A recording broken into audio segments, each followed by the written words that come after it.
सबसे पहले मैंने आपको ना इंट्रोडक्शन समझाने की कोशिश की कि इलेक्ट्रोस्टैटिक में होता क्या है। एक्चुअली स्टडी ऑफ चार्जेस पढ़ रहे हैं हम लोग। क्या पढ़ रहे हैं? Study of charges. पेपर 2 में मोस्टली हम लोग स्टडी ऑफ चार्जेस पढ़ेंगे। और स्टडी ऑफ चार्जेस मैंने क्या बताया? चार्ज रेस्ट पे हो सकता है, चार्ज मोशन में हो सकता है। अब मोशन दो टाइप का देखा हम लोगों ने। एक यूनिफॉर्म मोशन देख लिया। यूनिफॉर्म का क्या मतलब होता है? कांस्टेंट। मेरा एरो कभी सही बनेगा जिंदगी में? फिर से गलत। ये ऐसा और ऐसा। हाँ, यूनिफॉर्म का मतलब होता है कांस्टेंट। ठीक है। और नॉन यूनिफॉर्म होता है एक।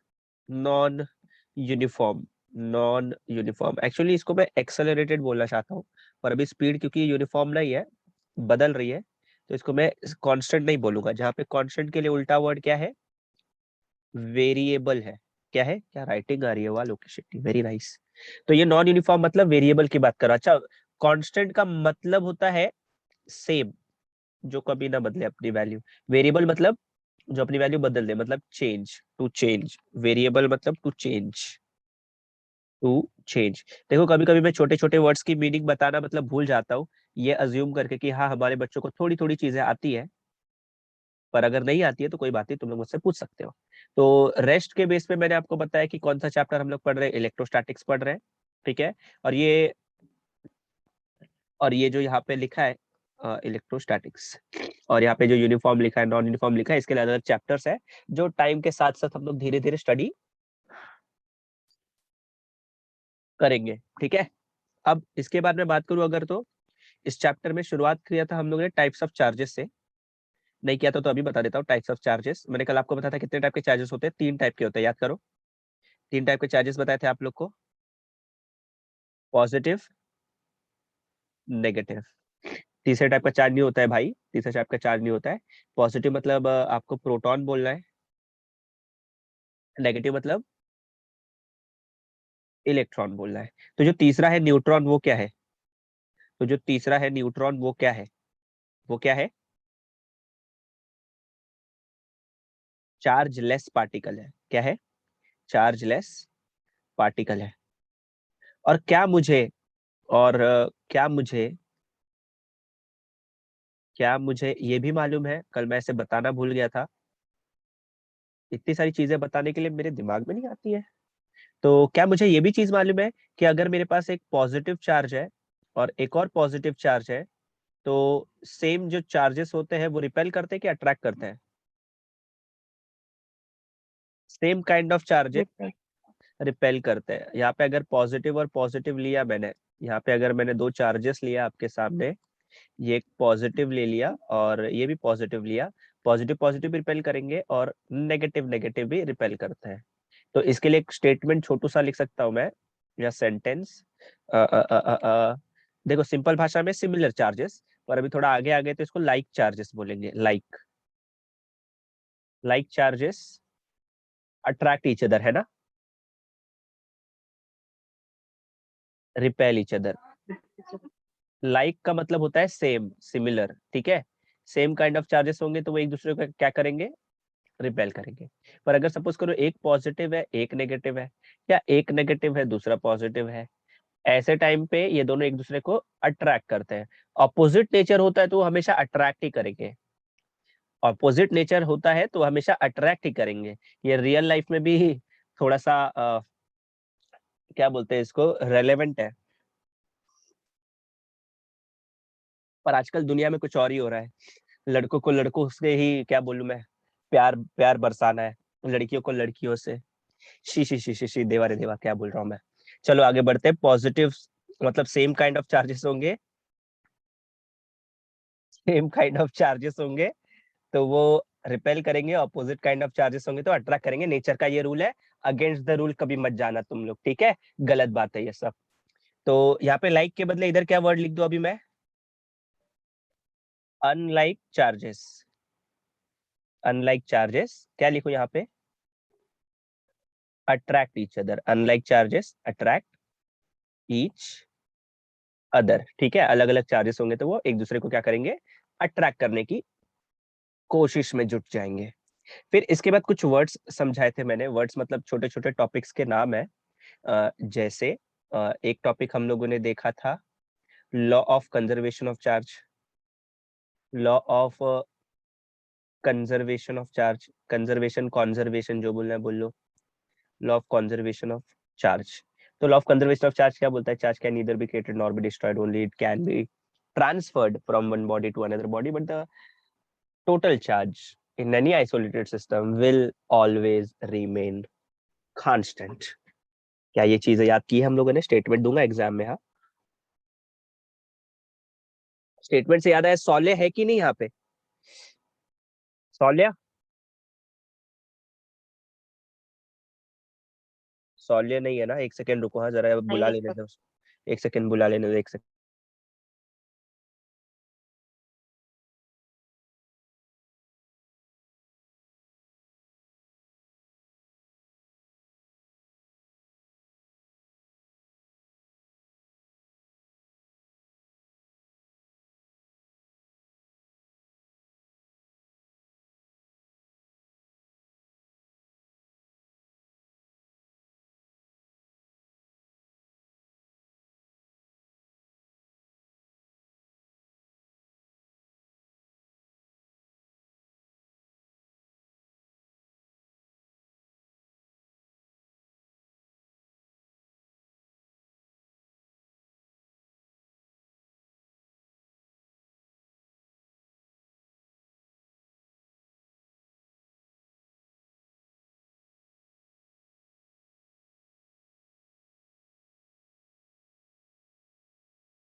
या यप यप। तो आ गए हम फिर से। चलो, let's move forward, let's move forward. फिर से एक बार बता दूं, ये जो चीजें मैंने स्क्रीन पे लिखी है, ये चीजें ऑलरेडी हम लोगों ने कर ली है लास्ट टाइम। तो यहाँ पे लिखा है कि पूरे चैप्टर में मुझे किसकी स्टडी करनी है? किसकी स्टडी करनी है भाई? चार्जेस की स्टडी करनी है। कोई मुझे बताएगा, कल मैंने चार्ज की एक छोटी सी डेफिनेशन बताई थी प्यारी सी। ये फंडामेंटल प्रॉपर्टी है चार्ज की, फंडामेंटल प्रॉपर्टी ऑफ। अच्छा, charge is a fundamental particle, fundamental particle जो अपने आसपास क्या बनाता है ये फंडामेंटल पार्टिकल। आज थोड़ा थोड़ा हो सके तो डिस्कस करेंगे उसके बारे में। फंडामेंटल पार्टिकल अपने आसपास क्या बनाता है? क्या बनाएगा फंडामेंटल पार्टिकल? जल्दी बताओ मुझे, बहुत इलेक्ट्रिक फील्ड बनाएगा। वेरी नाइस, इलेक्ट्रिक फील्ड बनाएगा। इलेक्ट्रिक फील्ड के बारे में थोड़ा डिस्कशन करेंगे, शायद हो सके तो डिस्कशन करेंगे। फिर इसके बाद मैंने आपको बताया कि अगर चार्ज आपका रेस्ट पे तो इलेक्ट्रोस्टैटिक पढ़ना है। फिर चार्ज अगर मूव करने लग जाए तो मोशन दो टाइप का हो सकता है, यूनिफॉर्म और नॉन यूनिफॉर्म। यूनिफॉर्म का मतलब है कांस्टेंट चलेगा वो, उसकी स्पीड कांस्टेंट सेम रहेगी।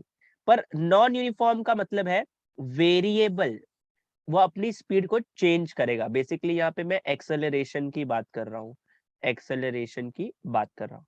फिर टाइप्स ऑफ चार्जेस की बात करूँ तो एक पॉजिटिव और एक नेगेटिव। इलेक्ट्रॉन पे नेगेटिव चार्ज होता है, हाँ, इलेक्ट्रॉन पे नेगेटिव चार्ज होता है और प्रोटॉन पे पॉजिटिव चार्ज होता है। फिर न्यूट्रॉन एक चार्जलेस पार्टिकल है। किसी ने पूछा कितने टाइप के चार्जेस होते हैं, तो दो बताओगे कि तीन बताओगे? How many types of charges are there, two और थ्री? 2 सर।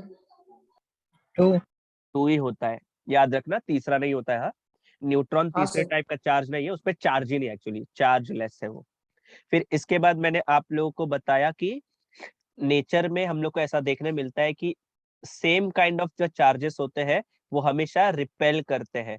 तो सेम वर्ड के लिए मैंने यहाँ पे लाइक चार्जेस लिखा है। लाइक मतलब सेम चार्जेस, अनलाइक चार्जेस मतलब ऑपोजिट चार्जेस या डिफरेंट। ऑपोजिट वर्ड लिख देते हैं, वो ज्यादा बेटर होगा, ऑपोजिट। ऑपोजिट चार्जेस क्या करेंगे? अट्रैक्ट करेंगे। फिर इसके बाद कल हम लोग ने law of conservation of charge देखा, जिसमें हम लोग ने ये सीखा कि चार्ज को या तो हम लोग बना भी नहीं सकते, या तो नहीं, ना तो हम लोग बना सकते हैं ना तो उसको खत्म कर सकते हैं, पर एक बॉडी से दूसरी बॉडी में उसका ट्रांसफर तो कर सकते हैं। और वो ट्रांसफर की वजह से बॉडी या तो पॉजिटिवली चार्ज्ड बॉडी बन जाएगी या फिर नेगेटिवली चार्ज्ड बॉडी बन जाएगी, जो कि पहले पहले क्या थी? न्यूट्रल बॉडी थी। ठीक है, तो अगर मेरे पास एक न्यूट्रल बॉडी है न्यूट्रल बॉडी। अगर हम लोग के पास स्टार्ट में एक न्यूट्रल बॉडी है, तो इस बॉडी में अगर मैं चार्ज को क्या कर दूं, ऐड कर दूं, चार्ज को ऐड किया मतलब प्लस ई किया मैंने, तो ये बॉडी क्या बन जाएगी, पॉजिटिवली चार्ज की नेगेटिवली चार्ज, बोलो। प्लस ई का मतलब, प्लस ई नहीं, मैं वैसे यहाँ पे एक चीज बता दूं कि मैं जब भी बॉडी में कुछ चीज ऐड करता हूँ या निकालता हूँ, तो हमेशा इलेक्ट्रॉन के फॉर्म में निकालता हूँ, ठीक है, इलेक्ट्रॉन के फॉर्म में निकालता हूँ। तो यहाँ पे मैं, देखो ध्यान से सुनना, इलेक्ट्रॉन मतलब ई माइनस, और मैं किसी बॉडी में ई माइनस को ऐड कर रहा हूँ, तो इलेक्ट्रॉन को ऐड कर रहा हूँ, इलेक्ट्रॉन को ऐड करने की वजह से जो बॉडी हो जाएगी, नेगेटिवली चार्ज्ड बॉडी बन जाएगी, नेगेटिवली चार्ज्ड बॉडी बन जाएगी, ये मैंने कल आपको बताया था। और नेगेटिवली चार्ज्ड बॉडी का मतलब होता है उसके पास एक्स्ट्रा इलेक्ट्रॉन है, और एक्स्ट्रा वर्ड के लिए, नेगेटिवली चार्ज्ड बॉडी के लिए हम लोग एक वर्ड यूज करते हैं, एक्सेस ऑफ इलेक्ट्रॉन। ये चीज बताया था मैंने कल आप लोग को। और अगर मैंने किसी बॉडी में से इलेक्ट्रॉन को सबट्रैक्ट किया, निकाल लिया, रिमूव कर लिया इलेक्ट्रॉन को, तो फिर वो बॉडी पॉजिटिवली चार्ज्ड बॉडी बन जाएगी, पॉजिटिवली चार्ज्ड बॉडी, वो बॉडी बन जाएगी पॉजिटिवली चार्ज्ड बॉडी। और जो पॉजिटिवली चार्ज्ड बॉडी होती है उसको बोलते हैं डेफिसिट, ऐसी बॉडी डेफिसिट इन इलेक्ट्रॉन होती है, तो डेफिसिट वर्ड यूज करेंगे इसके लिए। ये छोटी छोटी चीज है। यस, या यस सर। तो ये चीजें हम लोग ने कल यस सर। देखी।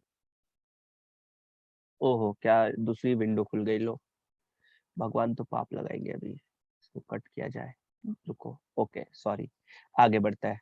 ये हो गया हमारा पेज नंबर 1, छोटू सा रिवीजन। फिर इसके बाद हम लोगों ने क्या किया था, एक छोटा सा और वर्ड है, जरा याद करने की कोशिश करो। क्वांटाइजेशन ऑफ चार्जेस कुछ पढ़ा हम लोगों ने, ऐसा भी कुछ वर्ड देखा हम लोग ने, क्वांटाइजेशन, क्वांटाइजेशन ऑफ चार्जेस। इसका मतलब ये है कि चार्जेस का जो भी ट्रांसफर होगा एक बॉडी से दूसरी बॉडी में, वो हमेशा एन के फॉर्म में होगा, और जिसका फॉर्मूला हम लोग ने लिखा था plus minus n e. Plus e का मतलब है प्रोटॉन, या फिर प्लस ई का मतलब हो सकता है नहीं है कि आपने इलेक्ट्रॉन को ऐड किया, माइनस ई का मतलब है कि इलेक्ट्रॉन को सब्ट्रैक्ट किया, या इलेक्ट्रॉन का ही हम लोग क्या कर सकते हैं, ट्रांसफर कर सकते हैं। रीजन बीइंग रीजन क्या है कल बताया था आप लोग को कि mass of proton is much much much greater than mass of electron. तो प्रोटॉन को अपनी जगह से मूव कराना is almost next to impossible, compare to electron, ठीक है। और इलेक्ट्रॉन बहुत हल्का होता है, क्योंकि हम लोग ने मास का भी डिस्कशन किया था। मास ऑफ प्रोटॉन कितना होता है, याद करो, 1.67 इंटू 10⁻⁻27 kg। ये सब नंबर ना आप लोग के मुंह पे याद होना चाहिए, ठीक है, जैसे कोई पूछे तो ऐसे हिट करना चाहिए दिमाग में, और फिर वो आंसर निकलना चाहिए आपके मुंह से। फिर इसके बाद मैंने मास ऑफ इलेक्ट्रॉन भी बताया कल आप लोग को, कितना होता है, 9 मास ऑफ नहीं बताया तो अभी बता देता हूँ, ठीक है, 9.1 इंटू 10⁻31 kg बताया था, अब याद आ रहा है। तो यहाँ पे मैंने आपको जो बता दिया, मास ऑफ प्रोटॉन इलेक्ट्रॉन से बहुत छोटा होता है। और कितना छोटा होता है, approximately near about 2000 times, near about 2000 times. ये भी कल लिखाया था मैंने आप लोग को। 2000 टाइम्स से क्या होता है, बड़ा होता है। कौन बड़ा होता है, हैवियर, हैवियर, हैवियर होता है। ये कौन, प्रोटॉन हैवी होता है। और कुछ एग्जैक्ट नंबर चाहिए आपको तो 1836 या 1837 दोनों में से जो लिखना लिख सकते हो। मैंने 1837 पढ़ा है आईसीएससी की बुक में, जो मुझे थोड़ा सा रेलेवेंट लगती है, तो इसलिए मैंने 387 लिख दिया, ठीक है। मोस्टली शायद से कभी कभी 1836 देता है यार, तो मैं एनसीईआरटी को फॉलो करूँ तो 1836 ही लिखना चाहिए मुझे। 1836, देखो 10 बुक पढ़ोगे, 10 बुक में 10 चीज लिखी है, पता नहीं कौन सही है कौन गलत है। तो ये नियर अबाउट इसकी बात कर लिया मैंने। फिर इसके बाद चार्ज और इलेक्ट्रॉन कुछ बताया था, या तो चार्ज ऑन इलेक्ट्रॉन बोलो या चार्ज ऑन प्रोटॉन बोलो, ये तो याद करना ही पड़ेगा। चार्ज ऑन इलेक्ट्रॉन, चलो बोलो, इलेक्ट्रॉन पे कितना चार्ज है, चार्ज की वैल्यू कितनी है, -1.6 इंटू 10⁻⁻19 कूलम। पर और लिख के अगर मैं इलेक्ट्रॉन के बदले प्रोटॉन लिख देता हूँ, क्या लिख रहा हूँ मैं यहाँ पे, प्रोटॉन, तो माइनस के बदले एक प्लस भी आ जाएगा। तो माइनस मतलब इलेक्ट्रॉन के लिए, प्लस मतलब प्रोटॉन के लिए, सॉरी। तो क्या इतनी चीजें हम लोग ने रिवाइज कर ली है कल की? इतना ही चीजें तो पढ़ा था कल आप लोग को? हाँ सर। हाँ सर। ओके, ठीक है, वेरी नाइस। तो आज हम लोग थोड़ा सा आगे बढ़ेंगे इस चैप्टर में। इतना बेसिक अगर आप लोग को मतलब समझ में आ गया क्या चल रहा है, तो बस इसके आगे कहानी बहुत सिंपल है। और थोड़ा थोड़ा मुझे वेक्टर आना चाहिए। फ्राइडे को तुम लोग का रीटेस्ट है, तो प्लीज रीटेस्ट में अच्छा करना। और जितने गधे लोग हैं ना, जिसने भी पैरेललोग्राम नहीं किया, सबके सब गधे हैं।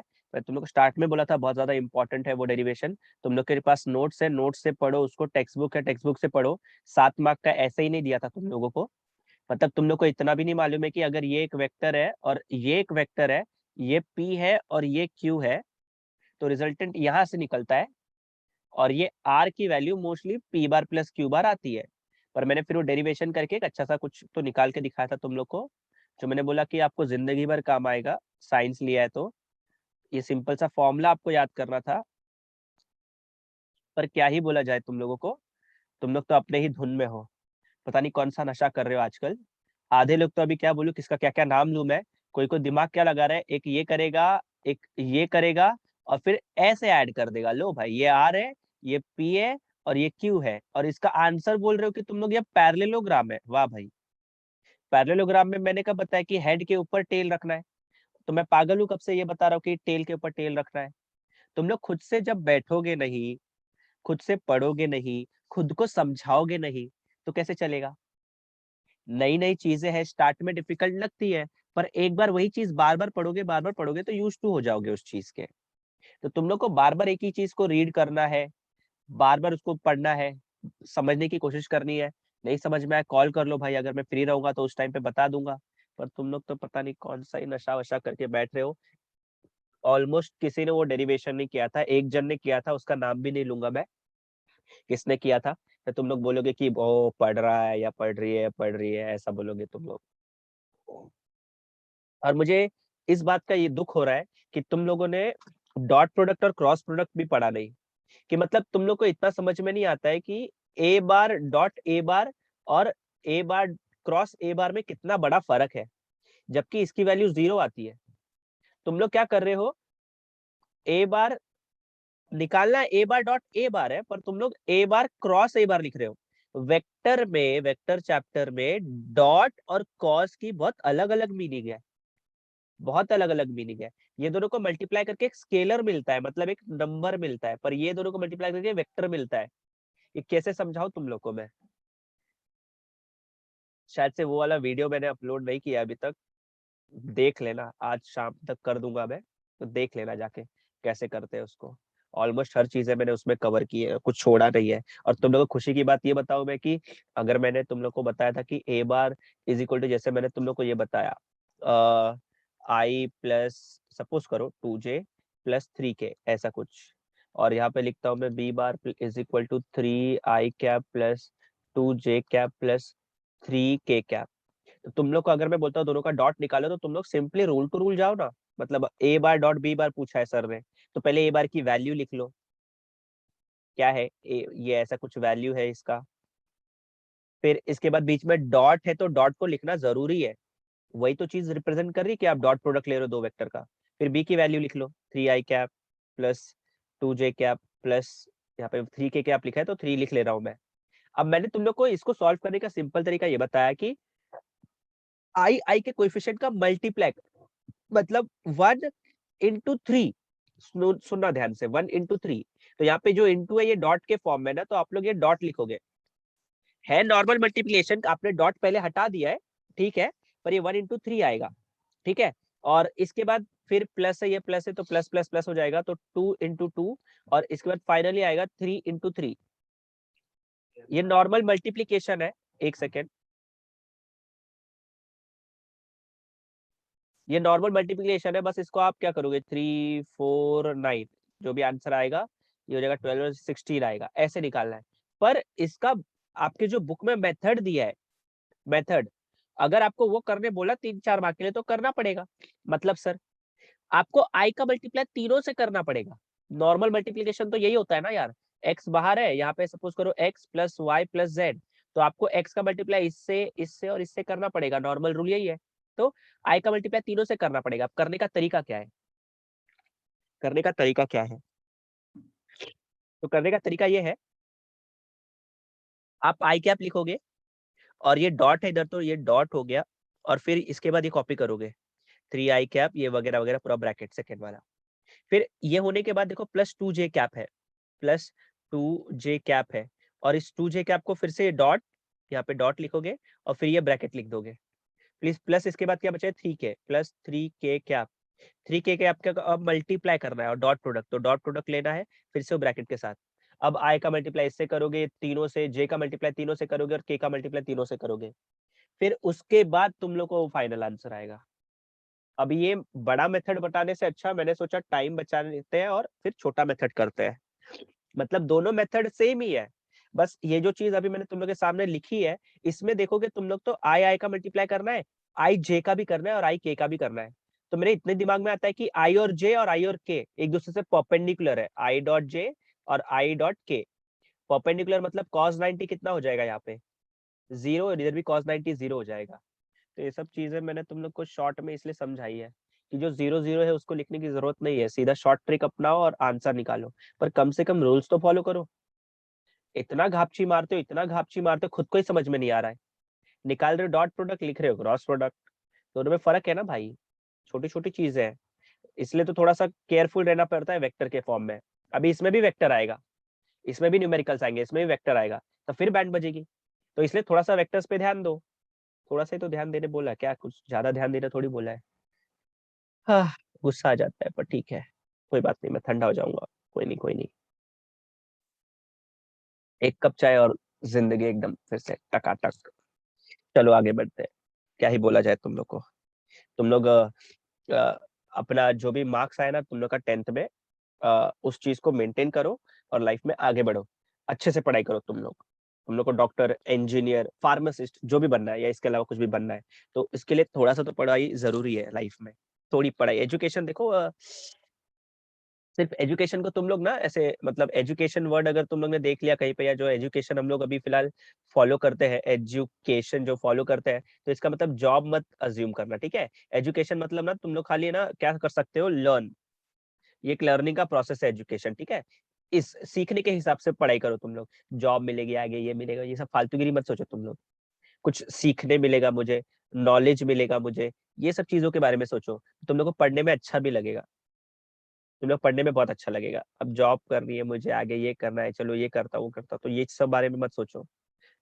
नॉलेज बहुत मिल रहा है, नया नया क्या सीखने मिलेगा वो देखो, क्योंकि दुनिया कितनी आगे है ये समझने की कोशिश करो, ठीक है।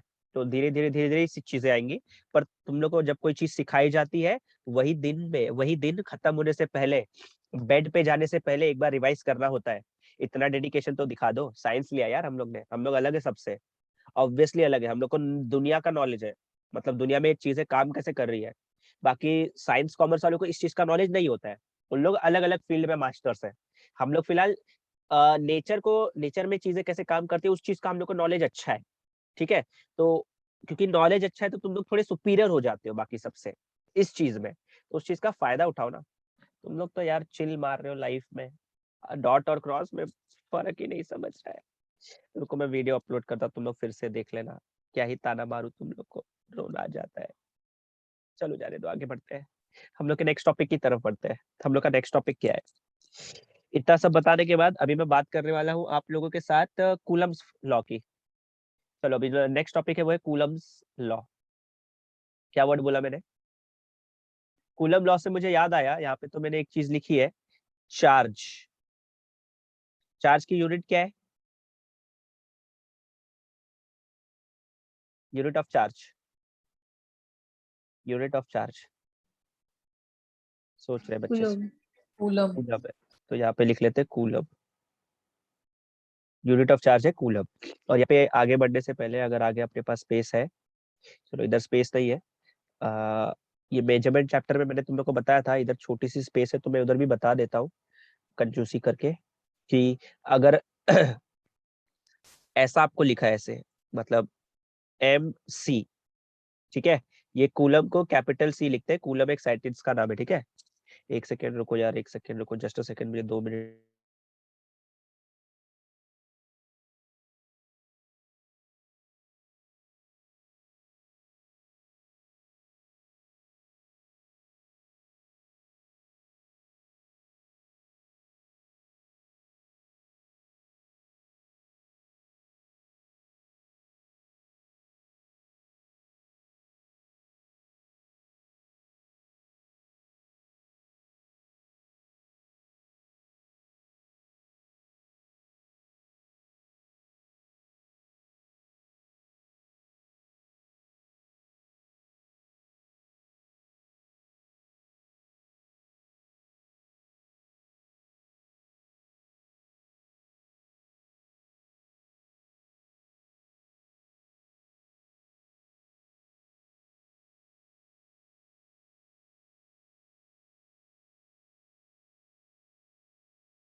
Okay, I am sorry, I am back, I am back. अब यहाँ पे मैं वापस से आता हूँ।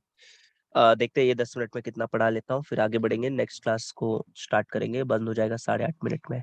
यहाँ पे मैंने MC लिखा है, ये M का मतलब फिलहाल के लिए आप लोग याद करोगे मिली होता है। कितना होता है ये? मिली। तो ये मिली कूलम लिखा है। कोई आप लोग में से बता सकता है कि मिली, मिली का मतलब 10 का पावर कितना लिखूं मैं यहाँ पे? कोई है ऐसा बता सकता है आप लोग में से? मिली कूलम, तो मिली की वैल्यू कितनी लिखूं बताओ? मिली की वैल्यू कितनी लिखूं? Milli coulomb 10⁻²। 10⁻²।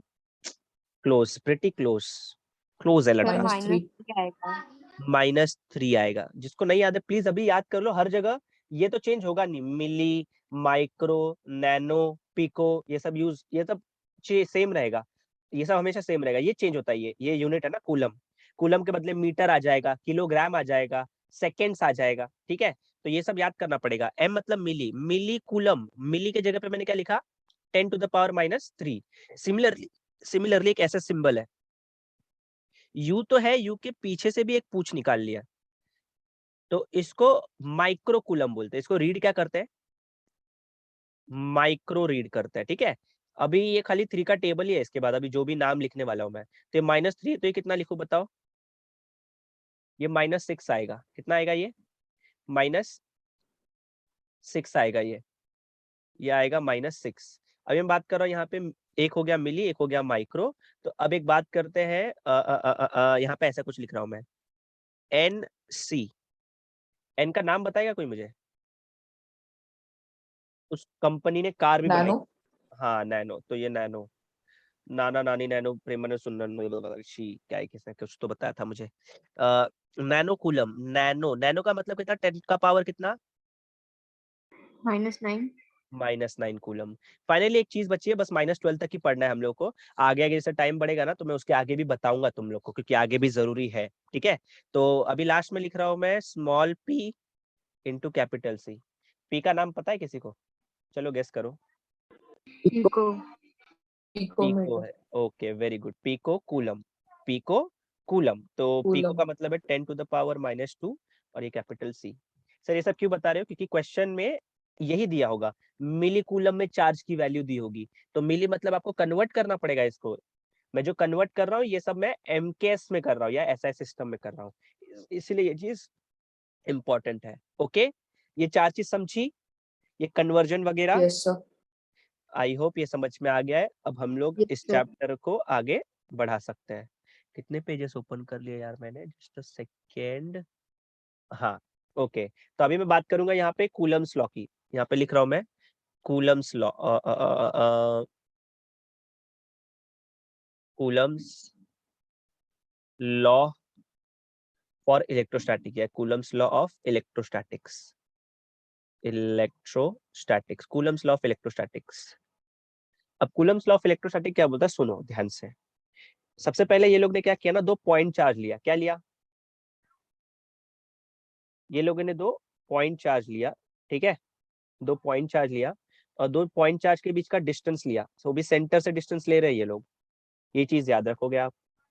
ये सपोज करो ये स्फीयर ए है, ये स्फीयर बी है। चार्ज कैसा होता है? एक स्फेरिकल कंडक्टर जैसा दिखता है। तो वैसे चार्जेस है यहाँ, पॉइंट चार्जेस, जो ए और बी क्या है, A comma B are point charges, A comma B are point charges, ठीक है। बड़ी बड़ी बॉडी नहीं है, ये पॉइंट चार्जेस अज्यूम किया हम लोगों ने। मैं ऐसा अज्यूम करता हूँ कि जो पॉइंट ए है, इस पे जो चार्ज है, देखो चार्ज को मैं स्मॉल क्यू से रिप्रेजेंट करता हूँ, कैपिटल क्यू से रिप्रेजेंट करता हूँ, मेरा मन है जिससे मुझे करना है, तो मैं यहाँ पे स्मॉल क्यू से कर ले रहा हूँ, Q1। इस पे जो चार्ज का वैल्यू है वो Q1 है, इस पे जो चार्ज का वैल्यू है ये Q2 है। देखो अभी क्योंकि मैंने यहाँ पे Q1 लिखा है, माइनस Q1 नहीं लिखा है, तो आपको इतना समझ में आ जाना चाहिए कि ये पॉजिटिव चार्ज है। और जब नेगेटिव लिख दूंगा तो एटलीस्ट लिख दूंगा मैं उधर कि वो नेगेटिव चार्ज है। तो इतना तो डिफरेंस समझ सकते हैं। पॉजिटिव चार्ज के लिए मुझे प्लस साइन लिखना जरूरी नहीं है, पॉजिटिव चार्ज के लिए मुझे प्लस साइन लिखना जरूरी नहीं है, ये याद रखना। तो मेरे पास 2 चार्जेस है, Q1 Q2, और दोनों चार्जेस का जो सेंटर से जो मैंने डिस्टेंस लिया उसको स्मॉल आर बोलेंगे। Small r is the distance between 2 charges, या फिर distance between the centres of 2 charges, ठीक है। तो अभी कूलम्स लॉ बोलना क्या चाहता है? मुझे मालूम है कि अगर ये 2 चार्जेस पॉजिटिव होंगे, 2 चार्जेस अगर पॉजिटिव होंगे तो ये क्या करेंगे? एक दूसरे को रिपेल करेंगे ना। और अगर ये 2 चार्जेस नेगेटिव होंगे तो भी ये एक दूसरे को रिपेल करेंगे। पर अगर एक पॉजिटिव हो गया और एक नेगेटिव हो गया, तब ये एक दूसरे को क्या करेंगे? अट्रैक्ट करेंगे। ये सिंपल। तो कूलम भाई साहब यही बोलना चाहते हैं कि ये 2 चार्जेस एक दूसरे पे या तो अट्रैक्टिव फोर्स लगाएंगे या फिर रिपल्सिव फोर्स लगाएंगे, या तो अट्रैक्टिव फोर्स या फिर रिपल्सिव फोर्स। तो इसके लिए स्कूलम भाई साहब ने हमको एक स्टेटमेंट दिया है, जो law of gravitation 10th standard में जो पढ़ा है, ऑलमोस्ट वैसा ही है, फॉर्मूला भी ऑलमोस्ट वैसा ही है। वहां पे m1 m2 मास आता था, यहाँ पे Q1 Q2 चार्ज आएगा, सिर्फ इतना ही होगा फर्क, ठीक है। तो स्टेटमेंट लिखना कैसे है, बोलना कैसे है, सुनते जाते हैं। देखो लिखते हैं ऐसे, मतलब ऑब्वियसली 2 चार्ज के बीच में जो फोर्स ऑफ अट्रैक्शन हो सकता है, फोर्स ऑफ रिपल्शन हो सकता है। तो शुरुआत ऐसे ही करेंगे, द फोर्स ऑफ अट्रैक्शन और repulsion, the force of the force of attraction और repulsion, the force of attraction और repulsion between any two point charges, between any two between any two point charges, the force of attraction or repulsion between any two point charges is अब इधर छोटा सा point लिखूंगा मैं, एक छोटा सा is, पहले लिखता हूं मैं डायरेक्टली प्रपोर्शनल। ये स्टेटमेंट एग्जाम में आता है, हाँ, इसलिए मैं पूरा इसको डिटेल में करा रहा हूँ। द फोर्स ऑफ अट्रैक्शन और रिपल्शन, और लिखना था मुझे, सॉरी, जो यहाँ पे और लिखना है, just a second. The force of attraction or repulsion between any two point charges is directly proportional to product of their charges, product of their charges, product of their charges। अब सुनो, इसका मतलब सुनो, बोलना क्या चाहता है। आप ये अट्रैक्शन और रिपल्शन तो आपको समझा, एक फोर्स ऑफ अट्रैक्शन हो सकता है या फिर रिपल्शन हो सकता है। तो अभी फिलहाल हम लोग एक फिजिकल क्वांटिटी को देखेंगे, मतलब फोर्स। ये बोलना चाहता है जो फोर्स है वो डायरेक्ट रिलेशन रखता है किसके साथ? Product of their charges. मतलब ये बोलना चाहता है force is directly proportional to product of their charges. क्या पहली चीज समझ में आई? फोर्स ऑफ अट्रैक्शन और repulsion between Yes, any two sir. Point charges is directly proportional to product of the charges. और 2 चार्जेस Q1 Q2 है, तो उन लोग का प्रोडक्ट के प्रोपोर्शनेट होगा, प्रोडक्ट के प्रोपोर्शनेट होगा, ठीक है। ये अपना पेज नंबर 2 हो गया।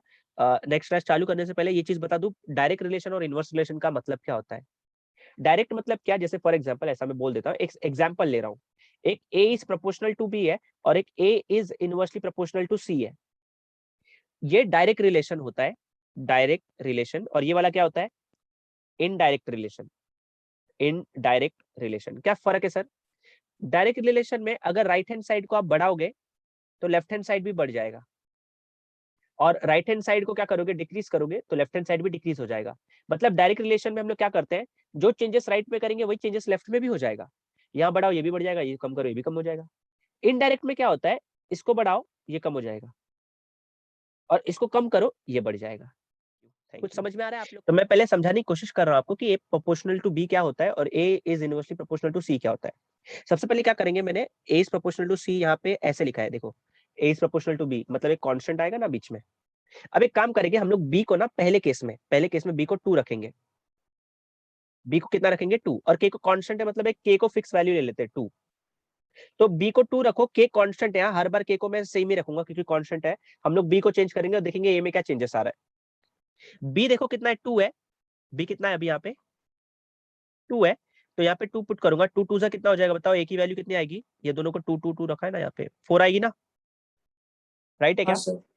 मतलब बी को 2 रखने पे आपको ए की वैल्यू 4 आई, ए की वैल्यू 4 आई, ठीक है। अब मैं काम करता हूँ सेकेंड केस में, बी को 5 रखता हूँ, बी को 5 रखता हूँ, के कांस्टेंट ही है, बी को 5 रखो, ए कितना आएगा बताओ, बी को 5 रखने पे ए कितना आएगा, 10। 10 आएगा। अब ध्यान से सुनना क्या किया आप लोग ने, मैंने बी को 5 किया, ए 10 आ गया,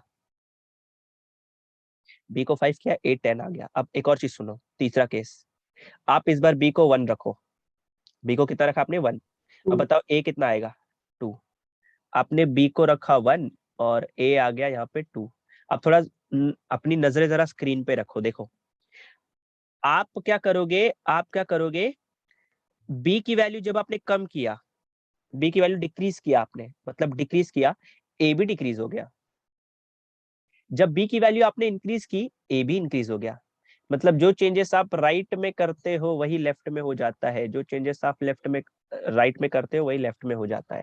ये डायरेक्ट रिलेशन का मतलब होता है। क्या ये चीज मुझे समझ में आई, डायरेक्ट रिलेशन का मतलब? Yes sir. इनवर्स भी बता, इनवर्स देखो, इनवर्स समझते हैं, ए इज इक्वल टू यहाँ पे कांस्टेंट आएगा कुछ ना कुछ, और यहाँ पे इंटू 1/c है, मतलब 1/c। वही केसेस लेके देखते हैं, देखो के कांस्टेंट में के कर लेता हूँ, सपोज करो इस बार 3 कर लिया कांस्टेंट। अब मैं पहले केस में सी को रखता हूँ, सपोज करो 2, पहले केस में रखा सी को 2, तो यहाँ पे सी को 2 रखोगे तो कितना आएगा, 3 इंटू 1/2, तो 3/2 आएगा, और 3/2 कैंसिल करोगे तो 1.5 आता है। ये पहला केस था, मैंने के की जगह पे 3 रखा और सी की जगह पे 2 रखा, ठीक है। तो जब मैंने सी को 2 रखा तो ए कितना आया 1.5, ए कितना आया 1.5 आया, ठीक है। अब ट्राई करते हैं सेकेंड केस, देखो मैं सी को इस बार बढ़ा रहा हूँ, 3 कर रहा हूँ, ए कितना आएगा बताओ, सी के प्लेस पे 3 रखो, 3 से 3 कैंसल, ए कितना आएगा, क्या ये पार्ट समझा? सी को 3 रखने पे ए 1 हो जा रहा है, दूसरा केस हो गया। तीसरा देखो, तीसरे में क्या कर रहा हूँ मैं, सी को अभी क्योंकि मैंने सी को 2 से 3 किया, बढ़ा दिया, अब सी को 1 कर लो, सी को क्या कर लो 1, तो सी के प्लेस पे 1 पुट करोगे तो 1/1 1, और एक ए की वैल्यू 3, 3 इंटू 1 3, तो ए की वैल्यू आई 3। तो इस बार आपने सी को रखा क्या 1, पर इस बार ए आ गया आपको 3। शुरुआत हम लोग ने यहां से किया है। अब थोड़ा समझो, आपने सी की वैल्यू को बढ़ा दिया, सी को आपने 2 से 3 कर दिया, पर आपकी ए की वैल्यू डिक्रीज हो गई, 1.5 से 1 आ गई, तो सी को बढ़ाने से आपका ए डिक्रीज हो गया। दूसरा देखो, आपने सी को क्या किया 2 से 1 कर दिया, मतलब सी को डिक्रीज किया, पर इस बार ए की वैल्यू इंक्रीज हो गई भाई, सी को इस बार आपने डिक्रीज किया और ए की वैल्यू क्या हो गई, इंक्रीज हो गई। ये इनवर्स रिलेशन का मतलब होता है। तो क्या अभी आप लोगों को क्लियर है क्या, इनवर्स रिलेशन और डायरेक्ट रिलेशन में क्या फर्क है? क्यों इनवर्स रिलेशन इनवर्स बोलते हैं और डायरेक्ट रिलेशन डायरेक्ट बोलते हैं? बोलो, क्लियर है क्या सबको? यस हाँ सर। सर। चलो ठीक है, आगे बढ़ते हैं। अगर ये समझ में आ गया है तो अब वो स्टेटमेंट को आगे बढ़ाते हैं हम लोग। स्टेटमेंट कौन सा था, या तो कूलम्स लॉ ऑफ इलेक्ट्रोस्टैटिक बोलो, या फिर इलेक्ट्रोस्टैटिक लॉ बोलो, या जो बोलना बोल सकते हो, कुछ भी बोलो, कूलम्स लॉ है, बस इतना याद रखो। और जो फोर्स निकाल रहे हैं हम लोग उसको फोर्स ऑफ क्या बोलते हैं, इलेक्ट्रोस्टैटिक फोर्स बोलते हैं, याद रखना, उसका अलग अलग नाम है, तो इलेक्ट्रोस्टैटिक फोर्स बोलते हैं, उसको याद रखना। पहला स्टेटमेंट मैंने आपको बता दिया पिछले वाले पेज पे, जो मैंने कुछ ऐसा लिखा था, यहाँ पे लिख देता हूँ एक बार, कि force is directly proportional to product of their charges, यहाँ पे जो डॉट लिखा है ये नॉर्मल मल्टीप्लीकेशन है, डॉट प्रोडक्ट क्रॉस प्रोडक्ट कुछ भी नहीं है, नॉर्मल मल्टीप्लीकेशन है। सेकंड स्टेटमेंट पे आते हैं। सेकंड स्टेटमेंट क्या है, पॉइंट नंबर 2। सेकंड स्टेटमेंट बोलता है force of attraction between two charges, force of attraction और repulsion between any two charges.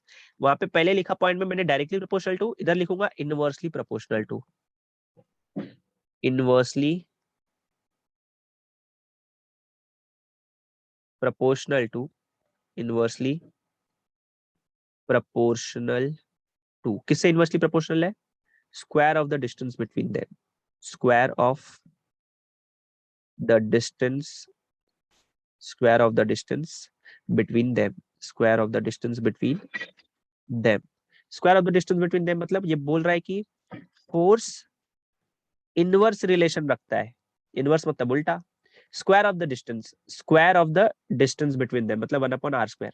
वैसे ये बहुत फेमस लॉ है जिसको हम लोग ना इनवर्स स्क्वायर लॉ बोलते हैं, हमेशा याद रखोगे इसको। कोई भी पूछ लेता है इनवर्स स्क्वायर लॉ क्या होता है। Inverse square law, inverse square law, इसको याद रखोगे आप लोग। इनवर्स स्क्वायर लॉ का क्या मतलब है सिंपल भाषा में, ये नेचर में बहुत वैलिड है।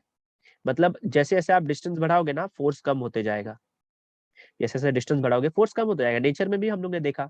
जैसे फॉर एग्जांपल मैं आप लोग के सामने एक बल्ब बनाता हूँ, बल्ब, बल्ब बनाने की कोशिश की जा रही है यहाँ पे, ठीक है। ये बल्ब अज्यूम कर लो, ज्यादा वो नहीं हो पाएगा मुझसे, ठीक है। बल्ब अज्यूम करो, बल्ब में से लाइट निकल रही है, ग्लो कर रहा है बल्ब। अभी एक पर्सन यहाँ पे खड़ा है, पर्सन ए। एक पर्सन यहाँ पे खड़ा है, पर्सन बी। मेरा क्वेश्चन ये है कि सबसे ज्यादा लाइट किस पे पड़ेगी, ए पे पड़ेगी या बी पे पड़ेगी? सबसे ज्यादा लाइट किस पे पड़ेगी, ए पे पड़ेगी या बी पे पड़ेगी? सर ए। ए पे पड़ेगी। अच्छा, सबको ए पे ही लग रहा है क्या? बोलो। हाँ सर।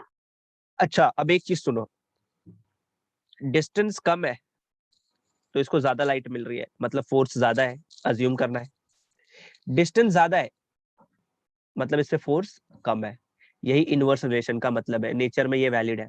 जितना नजदीक जाओगे उतना ज्यादा फोर्स मिलेगा, जितना दूर जाओगे उतना कम फोर्स मिलेगा। तो डिस्टेंस के साथ ये इनवर्स रिलेशन में, वो भी स्क्वायर ऑफ द डिस्टेंस। हाँ, सिर्फ डिस्टेंस नहीं, square of the distance. Clear है सबको सेकेंड वाला पॉइंट? Yes sir. यस। अब दोनों को कंबाइन करेंगे, दोनों को कंबाइन करेंगे तो इसको लिखते हैं फ्रॉम 1 एंड 2, फ्रॉम 1 एंड 2। मैं 1 और 2 को ऐसे कंबाइन करता हूं कि मेरी चीजें बदलनी नहीं चाहिए। मतलब फोर्स चार्जेस के प्रोडक्ट के साथ अगर डायरेक्टली प्रोपोर्शनल है तो डायरेक्टली प्रोपोर्शनल लिखना चाहिए, और आर स्क्वायर के साथ इनवर्स रिलेशन में दिखना चाहिए।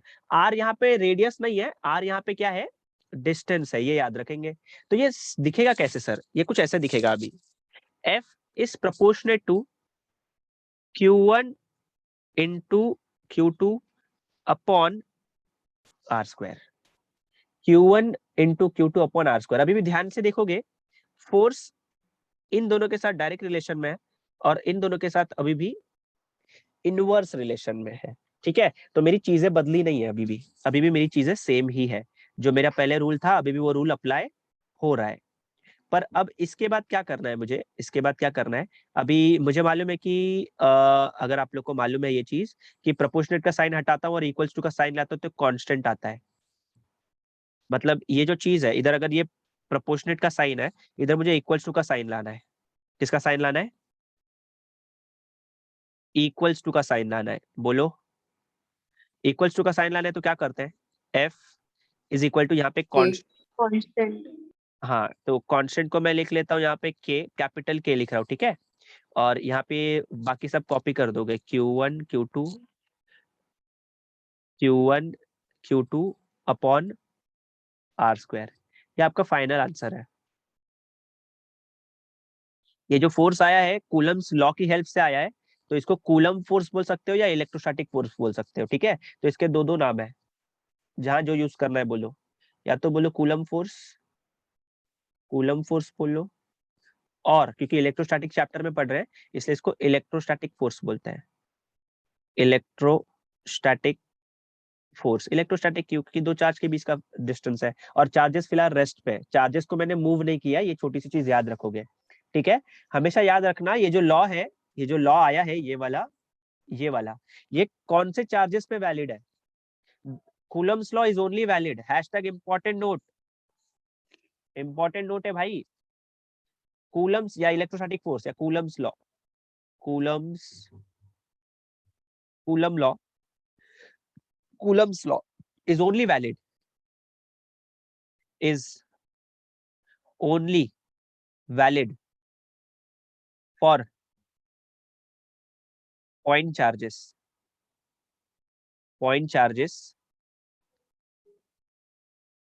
at rest, point charges at rest, or one of them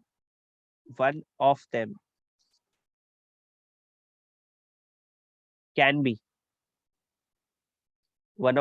be moved,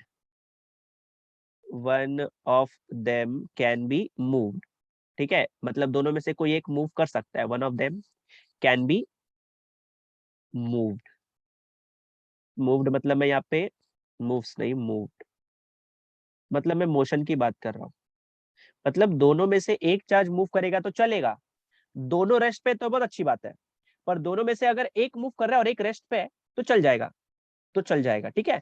पर मतलब डायग्राम के हिसाब से बताऊं, ये एक चार्ज बनाया मैंने, रुको 3 सिनेरियो दिखा रहा हूं मैं आपको, मतलब ये एक चार्ज है और ये एक चार्ज है, ठीक है, ये फर्स्ट सिनेरियो होगा अपना, ये दूसरा सिनेरियो होगा, रुको थम जाओ, ठहर जाओ, ये अपना दूसरा सिनेरियो होगा, तीसरा सिनेरियो हमारा ये होगा,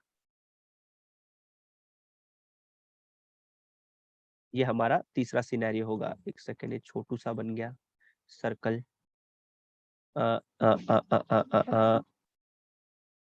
अरे मेरे भाई थोड़ा बड़ा बन जा, चलो ठीक है एडजस्ट कर लेंगे हम लोग।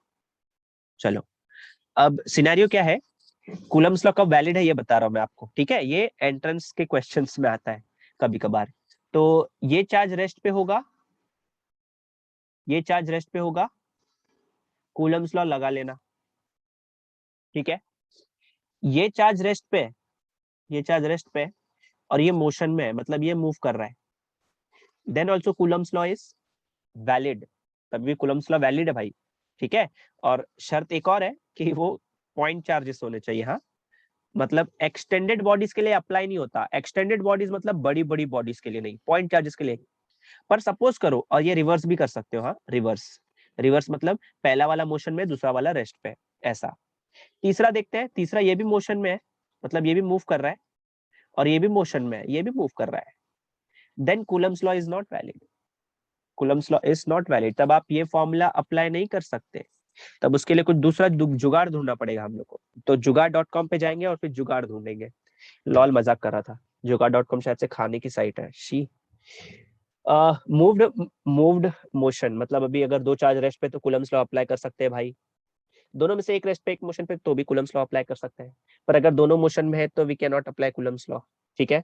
तो हैशटैग इंपॉर्टेंट पॉइंट नंबर 2 भी तो लिखा जा सकता है, क्या लिखा जा सकता है, अरे मेरे भाई कहाँ गए आप, हाँ यहाँ है आप, हैशटैग इंपॉर्टेंट पॉइंट नंबर 2, ये पॉइंट नंबर 1 था, ये पॉइंट नंबर 2, क्या लिखो यहाँ पे, if charges this law is not valid, this law is not valid, this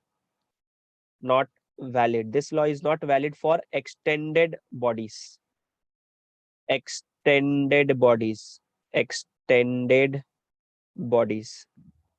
देखो मैं चार्जेस की बात कर रहा हूँ, इसलिए वो पॉइंट चार्ज होना चाहिए। एक्सटेंडेड बॉडीज का मतलब है अगर मेरे पास एक बॉडी है, बॉडीज पे बहुत सारे चार्ज है, ये बॉडीज पे चार्ज है, ठीक है, और यहाँ पे सिर्फ एक पॉइंट है और ये पॉजिटिव चार्ज है, तो इसके लिए कूलम्स लॉ वैलिड है, पर इसके लिए कूलम्स लॉ वैलिड नहीं है, क्योंकि ये एक्सटेंडेड बॉडी है, इस पे बहुत सारे चार्जेस है, तो यहाँ पे कूलम्स लॉ वैलिड नहीं है। एक छोटा सा डिफरेंस है यार, ये छोटी छोटी चीजें याद रखो, एंट्रेंस में काम आएगी। अभी तुम लोग को बुक लेने बोलूंगा मैं एंट्रेंस की, तो वो एंट्रेंस के क्वेश्चंस भी हम लोग को करने पड़ेंगे, तो इसलिए रेडी रहो, अभी जो भी चीजें पढ़ेंगे थोड़ा एंट्रेंस के पॉइंट ऑफ व्यू से भी पढ़ेंगे हम लोग, जिसको देना है वही पढ़ना, जिसको नहीं देना वही पढ़ना, नॉलेज मिलेगा भाई। सबको क्लियर है कूलम्स लॉ के बारे में? एवरीवन? Yes, sir. चलो ठीक है, वेरी नाइस। अब यहाँ पे थोड़ा सा मैं डिस्कस करने वाला हूँ आप लोगों के साथ इस कांस्टेंट के बारे में। इस कांस्टेंट के अंदर बहुत सारी चीजें छुपी है। हाँ, तो इस कांस्टेंट के बारे में कुछ डिस्कस करने वाला हूँ, ध्यान से सुनते जाओ आप लोग बस, क्या डिस्कस करना है मुझे। नेक्स्ट पेज, कांस्टेंट के बारे में डिस्कस करना है। अभी मैंने वहां पे फॉर्मूला तो लिख लिया था, उस फॉर्मूले को याद करो, k q one q two upon r square. क्या बोला मैंने? K q one q two upon r square. Coulomb's law का फॉर्मूला क्या है, या कूलम्स फोर्स का फॉर्मूला क्या था? ये क्या कर दिया मैंने, सॉरी, रुको जरा, रुको भाई, रुको जरा। F is equal to k q one q two by r square. K q one q two by r square, k q one q two upon r square, k q one q two upon r square. सबको याद हो गया? सबको याद हो गया? बोलो बोलो मेरे भाई और बहनों। हाँ सर। चलो Yes, ठीक है, sir. Very nice. K q one q two by r square, electrostatic force या फिर Coulomb force is equal to q one q two by r square, q one q two by r square. अब यहाँ पे लिखना चालू करते हैं के बारे में। अब के बारे में थोड़ी इन्फॉर्मेशन देना चालू करूंगा। वेयर वेयर के, मुझे के मालूम है, सिंपल भाषा में तो यही लिखूंगा, कांस्टेंट ऑफ प्रोपोर्शनैलिटी है। Constant of proportionality, proportionality, constant of proportionality. इस के की कुछ वैल्यू है, इस के की कुछ वैल्यू है। वैल्यू सुनो अभी, कैपिटल के लिख रहा हूं मैं, ये कैपिटल के, ठीक है। कैपिटल के इज इक्वल टू के की वैल्यू क्या है, 1/4 pi epsilon not, epsilon not. और यहाँ पे एक स्मॉल के भी आएगा, यहाँ पे स्मॉल के, यहाँ पे कैपिटल के है। ये कैपिटल के आपका कांस्टेंट है, ये भी कांस्टेंट है, ये कोई और कांस्टेंट है। हर एक चीज को अच्छे से समझेंगे, धीरे धीरे समझेंगे, ध्यान से देखना। अब ये नई चीज क्या है, इसमें कौन कौन सी नई चीज आई? सबसे पहले बात करूंगा, ये एप्सिलॉन नॉट क्या बोला मैंने, तो ये जो ई के जैसा सिंबल है ऐसा, इसको रीड क्या करेंगे? इसको रीड करते हैं एप्सिलॉन, एप्सिलॉन। सो ये एप्सिलॉन है। अगर ये एप्सिलॉन है तो ये, इसको क्या रीड करेंगे फिर? इसको रीड करेंगे एप्सिलॉन नॉट। तो नॉट मतलब एनओटी नॉट नहीं यार, ये वाला नॉट नहीं, नॉट मतलब वो वाला नॉट, ये वाला एप्सिलॉन नॉट, ठीक है, ओके। ऐसे रीड करते, हाँ सर। रीड एप्सिलॉन नॉट करते, पर सर इसकी मीनिंग तो होगी ना कुछ। जैसे फॉर एग्जांपल 10th स्टैंडर्ड में कभी ये वाला सिंबल देखा रहेगा तुम लोग ने, रिफ्रैक्शन ऑफ लाइट चैप्टर में। रीड तो म्यू करते हैं, रीड तो म्यू करते हैं, पर इसकी मीनिंग क्या थी याद करो। मैं शॉर्ट में लिखता हूँ, देखता कौन फुल फॉर्म बता देता है। Refractive index. रिफ्रैक्टिव इंडेक्स होता था ये। तो नाम तो इसका एप्सिलॉन है, पर नाम क्या है इसका एक्चुअली, मतलब सिंबल का नाम एप्सिलॉन, पर इसका नाम क्या है सर जी? तो नाम की तरफ भी अभी हम लोग चलते हैं। नाम क्या है इसका, एप्सिलॉन नॉट का। तो एप्सिलॉन को अगर मुझे रीड करना है तो मैं इसको बोलूंगा एब्सोल्यूट परमिटिविटी। क्या बोला मैंने? Absolute permittivity, permittivity, absolute permittivity बोलते हैं इसको, एब्सोल्यूट परमिटिविटी। अगर ये एब्सोल्यूट परमिटिविटी है तो इसको कैसे रीड करेंगे हम लोग? अच्छा, ये नॉट का मतलब इसको जीरो भी बोलते हैं लोग। क्या बोलते हैं? जीरो। जीरो मतलब फ्री स्पेस में, जहाँ पे एयर नहीं है, जहाँ पे हवा नहीं है। तो एप्सिलॉन नॉट, एप्सिलॉन जीरो, क्या नहीं है? एयर नहीं है वहां पे, ठीक है। तो इसको रीड करूंगा मैं absolute permittivity of free space, इसको रीड करूंगा मैं। देखो, एप्सिलॉन का मतलब नाम बता दिया मैंने, क्या नाम है?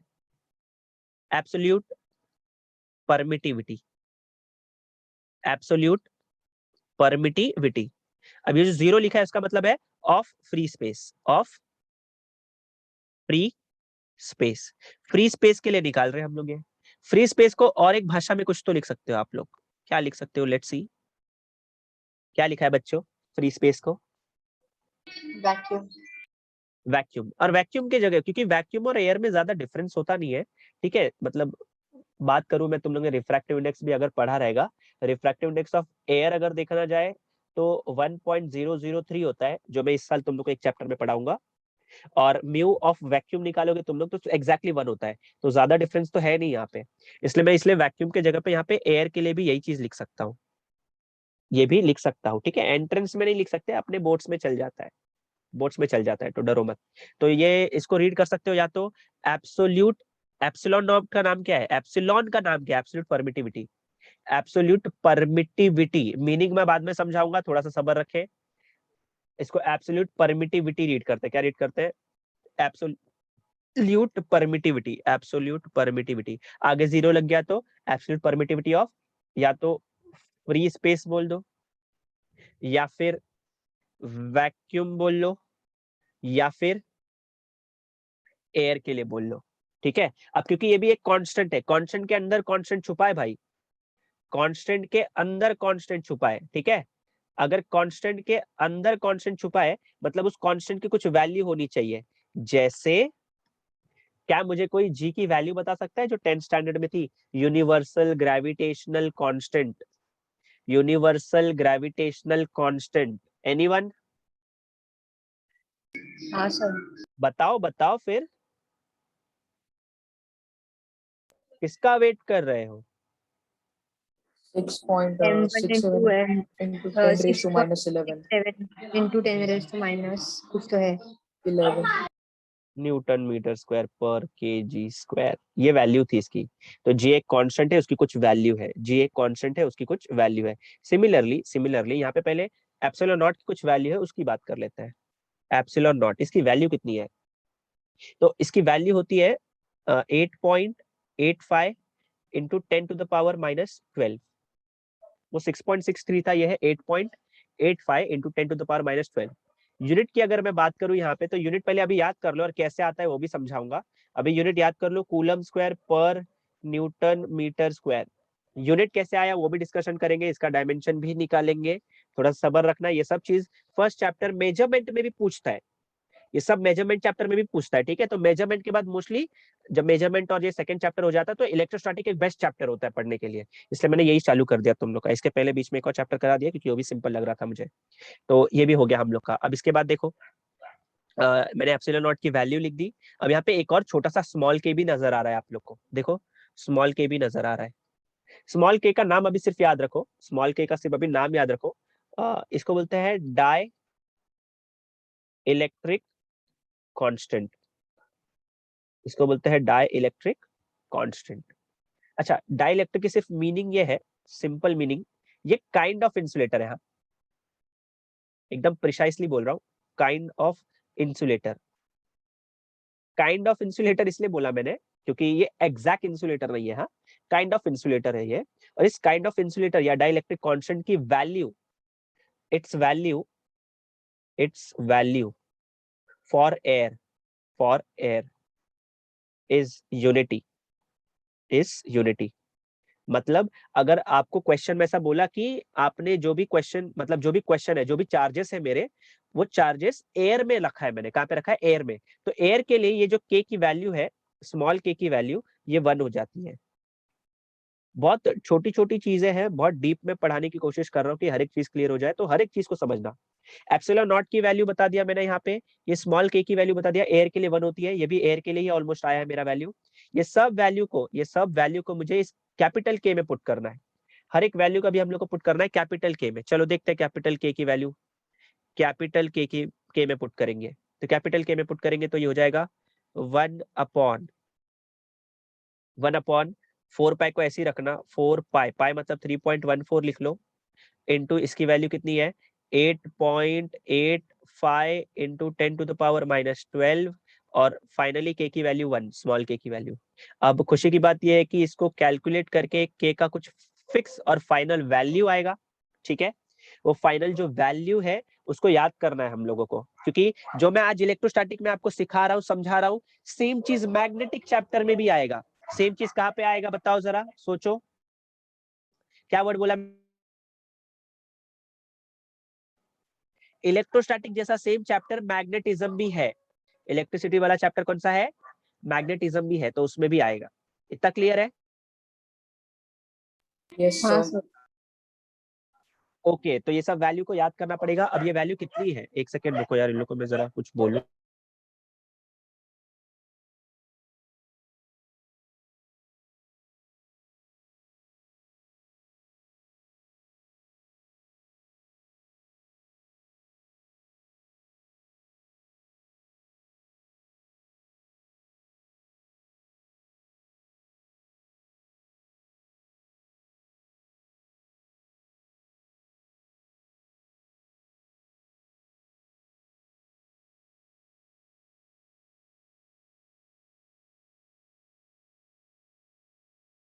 ओके, अब मैं बात करता हूँ यहाँ पे ये वैल्यू कैलकुलेट करने के बाद कितना आंसर आने वाला है, इस चीज को कैलकुलेट करने के बाद कितना आंसर आने वाला है। ठीक है, कौन चले गया यार, एक जन, आर्यन, कीर्तिश, साहिल, सही, सर मैं चला गया। अच्छा ओके, आप यही हो, आसपास ही हो। सर मेरे फोन की बैटरी डेड हो गई। अरे यार, चलो कोई बात नहीं, चलो आगे बढ़ते हैं। अभी के की वैल्यू याद करते हैं। चलो ये सब वैल्यू कैलकुलेट करने के बाद एकदम प्यारा सा वैल्यू आएगा, एकदम सिंपल, 9 × 10⁻⁹ इसको याद करना है अपने को। 9 × 10⁻⁹ अपना आंसर आएगा, और जो यूनिट होगी ना एग्जैक्टली इसकी ऑपोजिट होगी। इसको उल्टा करो जरा, क्या लिखूं यहाँ पे फिर बताओ, इस यूनिट को उल्टा करो तो बताओ क्या आएगा यहाँ पे, बोलो। जब तक ये लोग बोलेंगे मैं लिख भी दूंगा, जाने दो। न्यूटन मीटर स्क्वायर पर कूलम स्क्वायर, उल्टा करने बोला था। तो ये के की वैल्यू है, ये वैल्यू पुट करोगे तो आपको ये सब आंसर आ जाएगा। तो कैलकुलेशन करने की जरूरत नहीं है, अपने को सिर्फ याद करना है, सिर्फ याद करना है चीजों को, फटाफट फटाफट लर्न करते जाना ही है। ठीक है, तो एप्सिलॉन नॉट की वैल्यू बता दिया, ये जो एप्सिलॉन नॉट है, फिर के की वैल्यू बता दिया, फिर ये सब की वैल्यू इस के अंदर पुट किया तो मेरे को आंसर आया 9 × 10⁻⁹ और ये एक पॉजिटिव वैल्यू है। कैसी वैल्यू है ये, पॉजिटिव वैल्यू है। इलेक्ट्रोस्टैटिक में जो कांस्टेंट की वैल्यू आ रही है वो पॉजिटिव आ रही है, पॉजिटिव वैल्यू। और पॉजिटिव वैल्यू के साथ साथ ये देखोगे अगर ध्यान से, लार्ज वैल्यू है ये, लार्ज वैल्यू। इसके पीछे कुछ कारण है, सब चीजें धीरे धीरे कनेक्ट होंगी, सब्र रखना, हर एक चीज को कनेक्ट करूंगा मैं तो आपको समझ में भी आ जाएगा। आई होप ये जो समझा है ये आप लोग को क्लियर है, छोटी छोटी बातें, किसका नाम एप्सिलॉन है, कौन एप्सिलॉन नॉट है, के क्या होता है, डाइलेक्ट्रिक कांस्टेंट, उसकी भी कुछ वैल्यू होती है, अभी वो भी निकालेंगे हम लोग, थोड़ा सब्र रखना, धीरे धीरे हर एक चीज को कवर करेंगे, कुछ नहीं छोड़ेंगे इस चैप्टर में। पर अभी एक काम करेंगे, एक काम करेंगे, सुनो ध्यान से सुनो आप लोग, थोड़ा सा एक्सटेंड कर लेते हैं। अब ध्यान से सुनो आप लोग, चलो कौन सा कलर लिया जाए, यही कलर ले लेते हैं, चलो। अब ध्यान से सुनो, मैं क्या कर रहा हूँ, ये जो के की वैल्यू है इस फोर्स की वैल्यू में पुट करता हूँ, फोर्स की वैल्यू में पुट करता हूँ, मतलब ऐसे F इज इक्वल टू, के की वैल्यू कितनी है, 1/4 पाई एप्सिलॉन नॉट स्मॉल के है ये, ठीक है, into Q1 Q2 upon R square. अभी इसकी वैल्यू तो निकाल लिया मैंने, F इज इक्वल टू, इसकी वैल्यू कितनी आई, 9 × 10⁻⁹ और ये हो जाएगा Q1 Q2 upon R square, Q1 Q2/R square, ये एक वैल्यू हो गई। सर ये क्यों बता रहे हो आप, ये एक वैल्यू के हिसाब से हो गई, अगर वैल्यू नहीं लिखना है मुझे, मैं चाहता हूँ इसी चीज को आपस से एक और आगे बढ़ाता हूँ, सुनो, इस चीज को थोड़ा और आगे बढ़ा रहा हूँ, ये ऐसे, ये ऐसे, मतलब मैं लिखता for air, for air, air के लिए स्मॉल के की वैल्यू कितनी होती है, 1, तो मैं यहाँ पे लिखूंगा F is equal to 1/4 pi epsilon nought, k को 1 कर दिया मैंने, ये हो जाएगा Q1 Q2 upon R square. मैं चाहता हूँ इस इक्वेशन से हम लोग ना एप्सिलॉन नॉट की वैल्यू निकालें, इस इक्वेशन से हम लोग क्या निकाले, एप्सिलॉन नॉट। तो आप एप्सिलॉन नॉट को यहाँ पे शिफ्ट करोगे और फोर्स को यहाँ पे लेके आओगे, बाकी सब एज इट इज रहेगा, बाकी सब एज इट इज रहेगा। तो नेक्स्ट पेज पे देखते हैं, देखो जब मैं शिफ्ट करूंगा दोनों को तो कैसा दिखेगा। नेक्स्ट पेज पे देखते हैं, मैंने पिछले पेज पे लिखा था F is equal to 1/4 pi epsilon nought, यहाँ पे था Q1 Q2 upon R square. आप एप्सिलॉन नॉट को शिफ्ट करो इधर, क्योंकि ये डिवाइड में इधर जाएगा, फोर्स के साथ मल्टीप्लाई में हो जाएगा, F इंटू एप्सिलॉन नॉट आएगा, फिर जो फोर्स मल्टीप्लाई में वो डिवाइड में चले जाएगा दूसरे साइड, तो इसको हटा के सीधा डिवाइड में ही लिख लेता हूँ मैं, तो ऐसा सीधा लिख दूं, epsilon nought is equal to, ये हो जाएगा 1/4 पाई F, और ये हो जाएगा Q1 Q2 upon R square, ठीक है, ये मल्टीप्लाई में, तो फिर ये आप Q1 Q2 को 1 के साथ मल्टीप्लाई कर सकते हो, तो ये सिर्फ Q1 इंटू Q2 ही रहेगा, और नीचे हो जाएगा 4 पाई F इंटू, ये हो जाएगा R स्क्वायर। अब थोड़ा एक चीज ध्यान से समझो, ध्यान से समझो, मैं चाहता हूँ कि इसकी यूनिट निकालू फिर इसका डायमेंशन निकालू, पहले यूनिट फिर डायमेंशन, पहले यूनिट फिर डायमेंशन। तो कैसे करना है, पहले यूनिट फिर डायमेंशन, चलो धीरे धीरे करते हैं इसको। Epsilon nought is equal to, charge की यूनिट होती है कूलम, ऊपर भी चार्ज है उसकी यूनिट होती है coulomb, divide by divide by, page number 5 है कि 6 है? 5 है, ओके। डिवाइड बाय, देखो 4f, 4f एक नंबर है, नंबर की कोई यूनिट नहीं होती है। मुझे फिजिकल क्वांटिटी चाहिए जिसकी यूनिट मिले, तो फोर्स एक फिजिकल क्वांटिटी जिसकी यूनिट में न्यूटन लिख सकता हूँ। आर एक डिस्टेंस है तो मैं उसकी यूनिट मीटर लिख सकता हूँ, और उसका स्क्वायर है तो ये स्क्वायर। तो फाइनली जो एप्सिलॉन नॉट है उसकी यूनिट क्या आएगी? कूलम इंटू कूलम क्या हो जाएगा?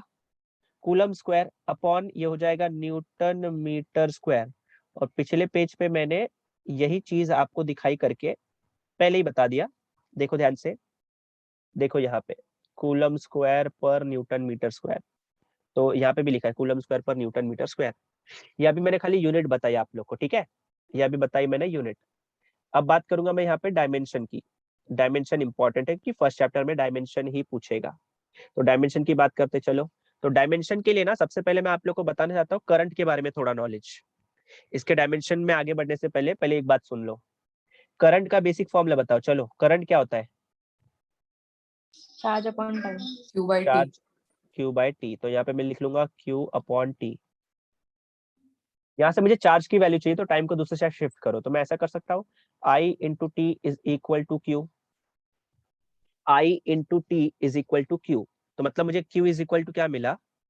I into T, I into T. Unit लिख लो चलो इसकी, चार्ज की यूनिट होती है कूलम, करंट की यूनिट होती है एम्पियर, टाइम की यूनिट होती है सेकेंड। यूनिट लिख लिया। मैं चाहता हूँ कि चार्ज की आप लोग क्या निकालो? डिमेंशन निकालो, मतलब dimension of charge, dimension of charge, charge मतलब Q, और इसकी यूनिट लिखी है मैंने यहाँ पे कूलम, ठीक है, इज इक्वल टू, पहले मैं LMT लिख लेता हूँ, LMT। लेंथ की यूनिट होती है mass, sorry I am sorry, length की यूनिट होती है मीटर, मीटर तो इसमें दिखाई नहीं दे रहा, मतलब मैं 0 लिखूंगा। मास की यूनिट होती है केजी, वो भी दिखाई नहीं दे रहा है मुझे, तो वो भी 0। टाइम की यूनिट सेकंड होती है, और सेकंड का पावर 1 है तो ये 1 लिख दिया। और अभी भी एम्पियर बचा हुआ है, क्योंकि एम्पियर बचा हुआ है इसलिए मैं फोर्थ क्वांटिटी लेके आता हूँ, दैट इज करंट। और यहाँ पे एम्पियर का पावर कुछ नहीं है, मतलब 1, तो ये भी 1 हो जाएगा। तो जो 0 0 है उसको भी लिखने की जरूरत नहीं है हम लोगों को। तो फाइनली इसका आंसर आता है T1I1। इसको अब याद करोगे, चार्ज का भी याद करना है हम लोग को, I1 T1। आपको चार्ज का, आपको जो चार्ज है, चार्ज का आपको एक चीज याद है, क्या याद हो गया अभी? I1 T1 डायमेंशन याद हो गया। न्यूटन मतलब फोर्स, न्यूटन मतलब फोर्स, फोर्स का डायमेंशन बताओ चलो। मैंने बोला था हमेशा याद रखना है डायमेंशन ऑफ फोर्स, फोर्स का याद करने बोला था मैंने, हमेशा के लिए जिंदगी भर याद रखना है, ऐसे ऐसी जगहों पे काम आता है फोर्स का। 1 1 माइनस 2।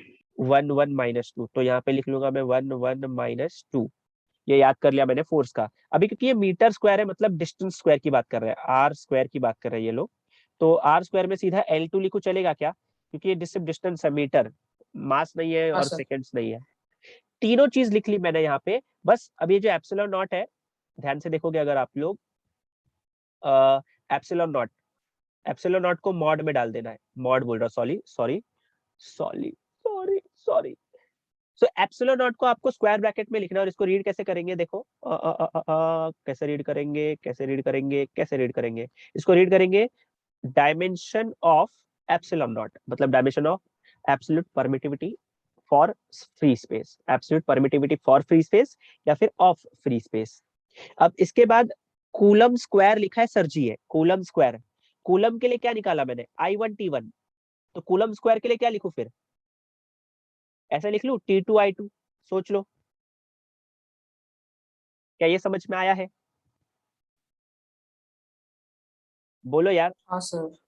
अगर मैं यहाँ पे 1 लिखूं, ये 1 1, ये तो चार्ज के लिए हो गया, मतलब कूलम, पर कूलम का स्क्वायर करना है तो यहाँ पे भी स्क्वायर करूंगा, और ये स्क्वायर इसका भी होगा और इसका भी होगा, तो दोनों का स्क्वायर करूंगा तो ये क्या हो जाएगा फिर? पूरा T2 I2, स्क्वायर के लिए T2 I2 हो जाएगा, ऊपर हो जाएगा T2 और I2 ऐसा। Divide by, divide by Newton, Newton के लिए हम लोग ने यहाँ पे निकाल लिया, कितना है ये? L1 M1 T minus 2, L1 M1 T minus 2, और फाइनली आर स्क्वायर के लिए लिखूंगा मैं सिर्फ L2। तो फाइनल आंसर की तरफ हम लोग बढ़ते हुए, एप्सिलॉन नॉट का डायमेंशन, ये एग्जाम में आपको मिनिमम 3 मार्क के लिए आएगा, derive the dimension of epsilon not, that is absolute permittivity of free space. तो बस ऊपर वाले को भी हाथ मत लगाओ, पहले नीचे वाले को अच्छे से कैलकुलेट कर लेते हैं हम लोग, तो सिर्फ यहाँ पे कैलकुलेट करने लायक है L1 और L3, बाकी सब एज इट इज रहेगा। तो नीचे आप देखोगे ध्यान से तो ये हो जाएगा L⁻3, ये M⁻1 है, और ये हो जाएगा T⁻²। ये हो गया हमारा। इसके बाद क्या करना है हम लोगों को, जितने भी नीचे टर्म से ऊपर लेके चले जाओ। तो L का पावर 3 है, ऊपर जाएगा तो L to the power -3। M का पावर 1 है, ऊपर चले जाएगा तो M टू द पावर -1। थोड़ा ध्यान से देखो, T का पावर यहाँ पे -2 है, ऊपर जाएगा +2, वो +2 इस +2 के साथ ऐड कर दूंगा तो कितना आ जाएगा, T टू द पावर 4। और I का पावर तो 2 है ही, तो उसको एज इट इज कॉपी कर लेंगे। तो ये हम लोगों ने निकाला एप्सिलॉन नॉट का डायमेंशन। क्या सबको क्लियर है एप्सिलॉन नॉट का डायमेंशन? Yes, sir. पर अगर सोचो आपको एग्जाम में इस एप्सिलॉन नॉट का पूछ ही नहीं रहा है, मतलब ये जो एप्सिलॉन नॉट यहाँ पे लिखा है ना, इसका नहीं पूछ रहा है आपको एग्जाम में। एग्जाम में पूछ रहा है कि आप ये पूरे कांस्टेंट का ही बता दो मुझे डायमेंशन, सिर्फ कांस्टेंट का ही पूछेगा। तो अभी मैंने आपको पिछले पेज पे ये दिखाया कि कहाँ दिखाया मैंने, हाँ, के का जो यूनिट है न्यूटन पर metre square, sorry newton metre square पर कूलम स्क्वायर, और यहाँ पे है कूलम स्क्वायर पर न्यूटन मीटर स्क्वायर। दोनों का यूनिट एकदम अपोजिट है, तो क्या दोनों का डायमेंशन भी अपोजिट होना चाहिए? तो यहाँ पे लिख लेता हूँ देयरफॉर डायमेंशन ऑफ के का डायमेंशन क्या आएगा, सब LMTI लिख लो। के का डायमेंशन लिखना है मुझे, तो डायमेंशन ऑफ के, क्योंकि दोनों की यूनिट ऑपोजिट है, एक का मीटर है तो एक का मीटर इनवर्स होगा, ऐसा कुछ। तो पहले मैं LMTI लिख लेता हूँ, LMTI ये लिख लिया। खाली जो पावर्स है ना उन लोग का साइन बदल दो, मतलब 3, 1, -4 और ये -2, ऐसे करना है आपको। एवरीवन समझ में आया? हाँ सर।